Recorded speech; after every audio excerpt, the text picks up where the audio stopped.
ከመውደድ ጫካ ውስጥ የጠፋው ከፍቅር ግርጌ ላይ እንደ ሳር ድንገት በቀዬ በዝምታ ንዳድ የወየኩ በቸልታ ድቅድቅ ውስጥ የባከንኩ ነኝ። ከጉዳዩ እንደማይጥፈኝ አውቃለሁ። በዝምታ ባጨ ተንፍሶ እንደ ተራ ነገር ያየኛል። እስሩ አስቀምጦኝ የማይረባ ተልካሻ መጽሐፍ ለመቶኛ ጊዜ ያነባል። እውነቱን በጊዜ ሲፈልግ ጭራሽ ረስቶኛል። ጭራሽ በዝምታው ይቀርበኛል። ይሄኔ ነቁጥ የእንባ ኳስ በጉንጮቼ ላይ ማፍሰስ ጀምራለሁ። ለምን ቸል ይለኛል? ቸል መባል ለሴት ልጅ መርዝ እንደሆነ አያውቅም? ለምን ፍቅሬን አይረዳም? በወደዱት አለመፈቀር ህመም እንደሆነ አላየም? ሽሽቱ ሴቱ ጋ ነው? ማቆሚያውስ መቼ ነው? በሱ መቃጠሌ የሚያበቃው የቱ ጋ ነው? ይሄ የኔ ጥያቄ ነው። የተገናኘንበትን ዕለት ረግማለሁ። ከሱ ጋር ያሰናሰነኝን ፍቅር እጠላለሁ። ዓለምን እንቃለሁ። ሲወጣ ጥቁር ጃኬቱን ደርቦ ጥቁር ኮፍያ አድርጎ ከዚያ የጠጅ ቤት ጓሮ ቅዝዝ ብሎ ይገባል። እንደገባ በዝምታ ይቀመጣል። አሳላፊው ፈጠን ብሎ መጥቶ ጠጁን ይቀዳል፣ ይሰጠዋል። ከዚያ ትኩስ ድንች ሹኪያውን እየሰካ ይተክዛል። ያን ትኩስ ድንች ሰፊ አፍ ውስጥ እያላመጠ ስለዚያች ትታው ስለሄደች እንስት ያስባል። ግራጫ ዝምታው የሚፈልገው የጉንጩ ሩዝ አይኑን የሚተክልበት አግድም ወንበር ላይ የተቀባው አረንጓዴ ቀለም። ሁሉም ዝምታውን የሚጋሩት፣ ዝምታውን የሚያወድሱ፣ ዝምታውን የሚሰብኩ ይመስላሉ። ሀገሩ የሚያወራው ከፊት ጥላው ስለሄደች እንስት ነው። ሀገሩ የሚያወራው በፊት ጥላው ስለሄደች እንስት ነው። እኔም እንደዛ ጠጅ ቤት ትክዝ ብሎ ሳይው እሷን የሚያስብ እሷን የሚያልም ይመስለኛል ሳይሆን በእርግጠኝነት እሷን ነው የሚያስበው። ሳላቃ ተጠላታለሁ። እንደዚህ አፍዛ ደንግዛ ያስቀረችው እርሷ መሆኗን ሳቅ አንቀሽ ግዳያት የሚል ስሜት ይሸተኛል። አንድ ዕለት ስለዚህች እንስት ብጠይቀው ሩቅ እያማተረ ሪዙን እየላገ እንዲያለኝ ወሰዷት። ነፋስ ክንፍ ላይ ተቀምጣ ከዚያ ህይወት ካበቀለበት የመለየት መጨረሻ ሄደች። እውነት ሰምታ በዋሾነት የፈረጀችው አይኗን ክዳ የልቧን ትርክት ወደ ሰማችበት ሀገር ሄደች። አይኗን እኔ ላይ ጥላ አፍታ ቆይታ ከንፈሬን በከንፈሯ ነክታ ሄደች።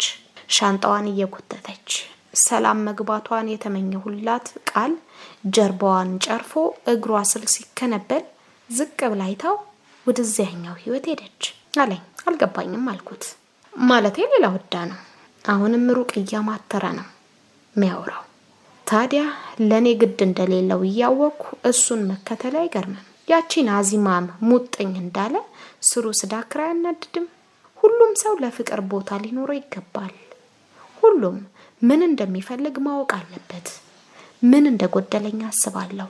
እርቃኔን ከመስታወት ፊት ቆሜ ጠይም ጭኔን አያለሁ። እንደ ጦር የተሰበቁ ጡቶቼን እያሸው ውበት ያንሳቸው ይሆን እያልኩ አስባለሁ። ቆይ ከንፈሬን፣ ትልልቅ አይኖቼን ደጋግሜ አያለሁ በመገረም። እንዳሰበው የተሳካለት ማን ነው? በወደደው የተፈቀረ እድለኛስ ማን ነው? ህልም በሚመስል የጨለማ ናት ላይ ቆሜ ይህን ሰው እከታተላለሁ። ይህን ሰው አሸብር ይባላል። እንደ ስሙ በዝምታ ዓለም የሚያሸብር፣ የወደደውን የሚያሸብር፣ ቤተሰቡን የሚያሸብር ነው። ነገረ ስራው ሁሉ ይደንቀኛል። ቀኝ ስትለው ግራ፣ ግራ ስትሉት ቀኝ ነው። ታዲያ ከዛ ጠጅ ቤት ወጥቶ እቤት ድረስ አንኳኩቶ ይመጣል። ስስ ፈገግታው አይኔ ላይ እንጥሎ ሰላም መሆኔን ይጠይቃል። እኔም ቶሎ ወደ ጓዳ ገብቼ ቤት ያፈራውን አቀርብለታለሁ። የሚበላውን እየበላ የሚጠጣውን እየጠጣ ደግሞ ሰላም መሆኔን ይጠይቀኛል። ደግሞ መጠየቁ ያስገርመኛል። ይሄኔ ጠጅ መተው እንዳለበት ውስጡም እየተጎዳ እንደሆነ መክረዋለሁ። አሁንም ስስ ፈገግታ አይኔ ላይ ጥሎ ዝም ይላል። ዝምታው ያበግነኛል። አጠገቡ ቁጭ ብዬ አፍጥጫ ያዋለሁ። ዘልዬ ከንፈሩ ላይ ከንፈሬን አሳርፋለሁ። ታዲያ ወንድነቱ ቶሎ ይሞቃል። በዚያ ጠንካራ መዳፉ ጡቶቼን ያሻሻቸዋል። ተያይዘን አልጋ ላይ እንወጣለን። አንዳንዴ ይህን ብቻ ፈልጎ እኔ ጋር የሚመጣ ይመስለኛል። ለምን እንደማያወራ አስጠይቀው አመሌ ነው ይለኛል። አመል አስከፍቶኛል እባክህ ቀይርልኝ እላለሁ። ሳቂልና ዝም ይላል። አሁንም እናደዳለሁ። እንግዲህ ፍቅር ያዘኝ ከዚህ ሰው ነው። እንደ አራስ ልጅ እሳሳለታለሁ። እንደ ሕፃን አቅፌ ውስጤ ከጥቼ ጡቴን ባጠበው ደስ ይለኛል። ጀርባዬ ላይ ታቅፌ ሹሩሩ እያልኩ ባስተኛው በምን እድሌ። አሸብር አንዳንዴ ያለ እድሜው የገረጀፈ ሽማግሌ፣ አንዳንዴ ያለ እድሜው ሕፃን የሆነ ይመስላል። ሁለት ተቃራኒ እምነቶችን ይዞ ዓለም ላይ ያለ ተጻራሪ ነገር የተዘባረቀበት ምስኪን ፍጡር ነው። ሁሌ ለምን ጥቁር ኮፍያና ጥቁር ጃኬት እንደሚያደርግ ጠይቀዋለሁ። ለምን እንደ ሀዘንተኛ ጥቁር ነገር ታበዛለህ እለዋለሁ። ዓለም የሀዘንተኞች ሙዳይ ናት። ደስታዬ እኮ በግልጽ የሚታይ ሀዘኔ ነው ይለኛል። ደግሞ ይሄ ምን ማለት ነው እላለሁ። ደስተኛ በመሆኔ ነው ሀዘንተኛ የሆንኩት። ማለቴ ጥቁር ቀለም የነጭ ቀለም ግልባጭ ነው ይላል። እኔ የሚለኝ ምንም አይገባኝም። አሁን የተናገረው ምኑ ይገባል? እንዲህ ሲያቃጥለኝ ያድራል። ሁሌም ከጥቂት ነገር በስተቀር ብዙ ነገር አያወራም። እኔም በዝምታው የፍቅር መልኬ ወይቦ ስጠወልግ ይታወቀኛል።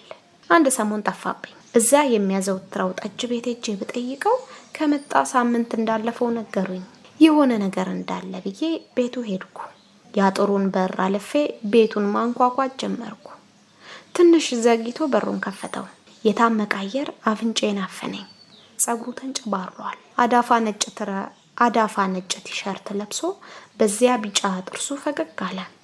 ግቢም አላለኝ። በፈገግታ ውስጥ የሆነ ደስ የማይል ነገር አየሁ። ለምን እንደጠፋ ጠየቅኩት። ትንሽ ለራሱ ጊዜ መስጠት እንዳለበት ቀበጣጠረ። አፈራለና እንድገባ ጠየቀኝ። ስገባ አልጋው ተዘባርቋል። አንድ ፎጣ ወንበር ላይ ተቀምጧል። ጠረጴዛው ላይ ብዙ መጽሐፎች ተደርድረዋል። ቤቱ ለቀናት እንዳልተጸዳ ያስታውቃል። በዚያ ላይ ትንሽ ፎካ ቢኖረውም አልተከፈተም። ቤቱ ታፍኗል። ፎጣውን አልጋ ላይ አስቀምጬ ወንበሩ ላይ ቁጭ አልኩ። አይኑን ማየት ጀመርኩ። አልጋው ደርዝ ላይ ተቀመጠ። ስትጠፋ እኮ ጨነቀኝ። አንዳንዴ እንዲህ ያደርገኛል። ሁሉም ነገር ይሰለቸኛል አለ። ፍጹም ከሰርካዊ ኑሮቴ በተቃራኒ ሆናለሁ። ለምን እንደዚህ እንደምሆን አላውቅም። አንዳንዴ ነገሮች በጣም ይሰለቹኛል። የምለው ይገባሻል? ጭንቅላቴን በአዎንታ ነቀነቅኩ። ንግግሩ እንዲቀጥል ዝም አልኩ። መኖር ዳገት የሆነብኝ ሰው ነኝ። እውነቱን ንገሪኝ ካልሽኝ ሁሉም ነገር ታክቶኛል። ሁሉም ነገር ሰልችቶኛል። እንጀራ ቆርሶ መብላት ሰልችቶኛል። ድንገት እያዞረ የሚጥለኝ በሽታ ሳይቀር ሰልችቶኛል። እግዜር ሽርኬ ይመስለኝ ነበር። አሁን ሳየው ግን ደመኛ ይመስሎ ይታየኛል። ብቻዬን ተጥያለሁ። የሚፈልገኝ ሰው የለም። ህይወት ሁሌም የምትግተኝ እንደ ዝሆን ሐሞት መራራዋን ነው። ይህን ሲናገር አይኖቹ በጣም ቀልተው ፈጠጡ። የሚናገረው ከመጠን በላይ ስሜታዊ ሆኖ ነው። ስለዚህ ራሴን ማዳመጥ አለብኝ። ወጥቼ ስራ መስራት አለብኝ። የቀን ስራም ቢሆን መስራት አለብኝ።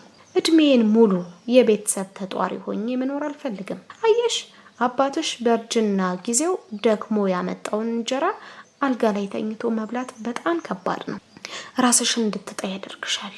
እንደኔ መለወጥ የማትችይው ነገር ካለ ደግሞ ይደብራል። ስራ መስራት እንዳለብህ እኮ ብዙ ጊዜ ነግሬያለሁ አልኩት ኮስተር ብዬ።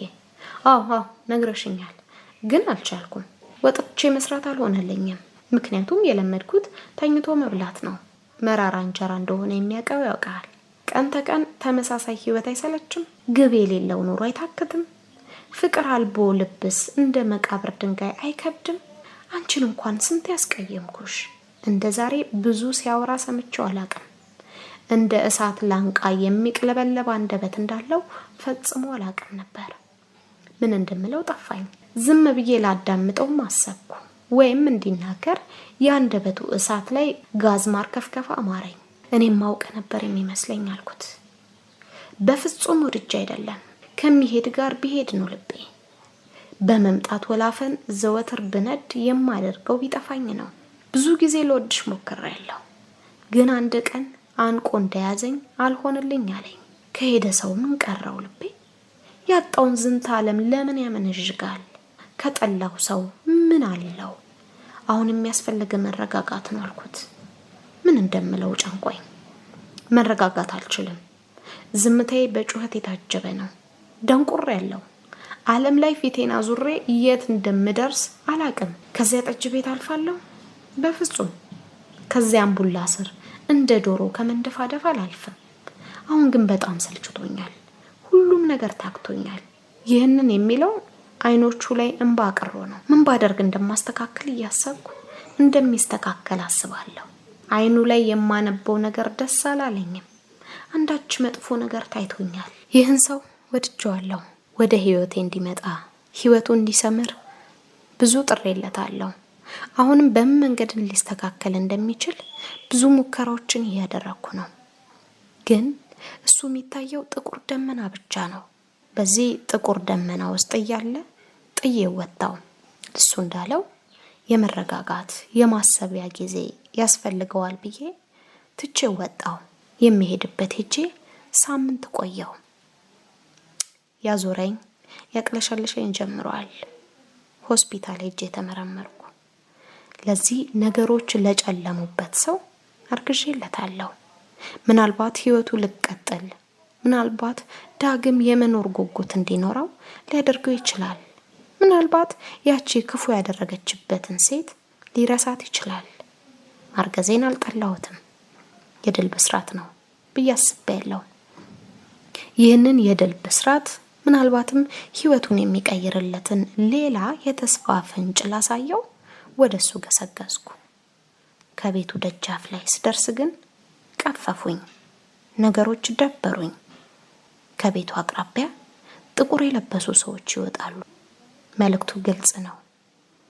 ይህ ዓለም የጨለመችበት ሰው ዳግም የኔንም ተስፋ የልጁንም ተስፋ ይዞ ወደማይመለስበት አቅንቷል። ይህ ሰው አባት እንደሆነ እንኳን ሳያውቅ ይህችን ዓለም ተሰናብቷል። ከባድ ሐዘን ውስጥ ነኝ። አጽናኑኝ።